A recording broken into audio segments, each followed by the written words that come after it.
दोनों भाई बैठ के बाद में होइत रहते। चलो पहले टेंट वाला के जितना पैसा आवा ना बाकी उतना पैसा दे के ओकरो विदा कर दही। चल भाई टेंटो वाला के पैसा दे ही हमरो माथा के बोझा उतर ही जात का है कि दिन रात हमरा माथा दर्द होल है। चलो नंबर दे हमरा रहते तू टेंशन न ला, आखिर तोर भाई ही कहला। चलो टेंटो वाला के पैसा हाँ भाई चल पैसा दे ही सब कारपेट मुड़ा गलो बुआ। चल सब गाड़ी में उठा कर रख। एकरा कितना भर पैसा देवे ला भैया?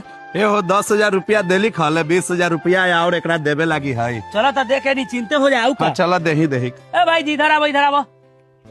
क्या बात बोलो? कह थी कि अब तो डेकोरेशन वाला कितना पैसा रह गेल? 20,000 रह गल है। तू अपन 20,000 रुपया ले लो। दे ही दो।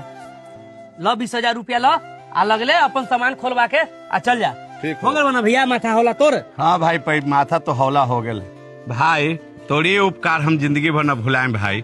हमरा भी एको पैसा न रहे आ इस समय में तू हमरा आके मदद कर देले, बहुत बड़का हमरा उपकार कर दे तू भाई।